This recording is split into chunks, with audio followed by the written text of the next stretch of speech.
In the beginning, there was a textbook focusing on scientific literacy in the classroom.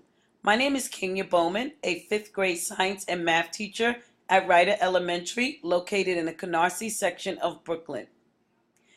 In the middle of the school year, the students were introduced to a new science textbook that they were required to read, understand, and answer questions.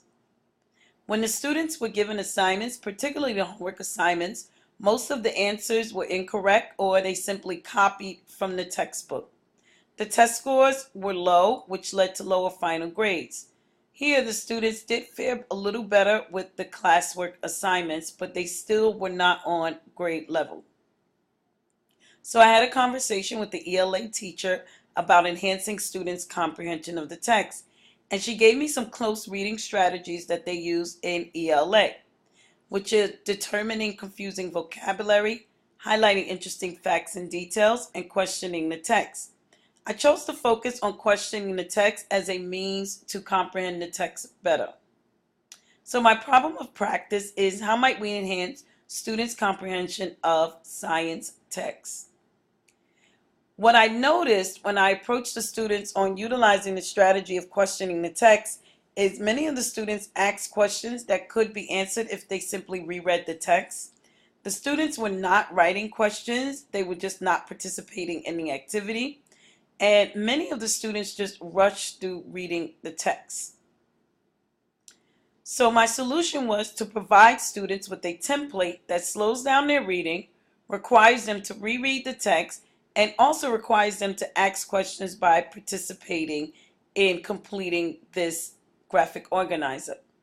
This was done one paragraph at a time, where students are asked to share questions that they are not able to answer, and maybe the other students were able to answer the questions.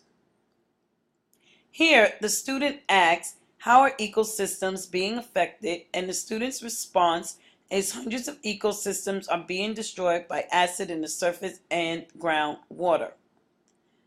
Another student asks, why are human actions affecting water resources? And responds, humans are mining and making holes in the pipes. Bacteria in dirt contaminates the water.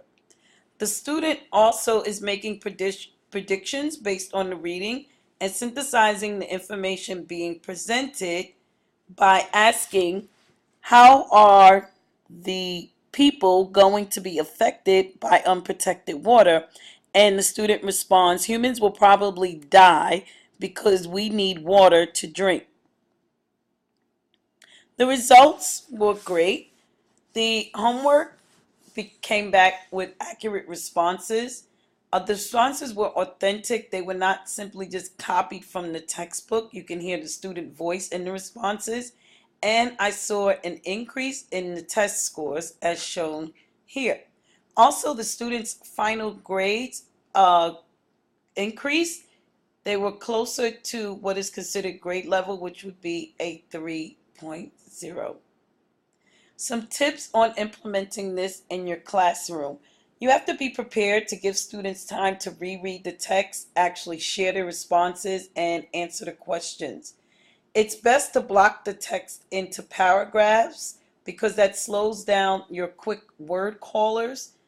Also, remind students that they don't have to fill in or answer every single question. Push mind thinking. How might I utilize this strategy to enhance students' essay writing skills? And how might I create automaticity in students to utilize ELA strategies when approaching difficult informational texts? This is Kenya Bowman, and thank you for listening.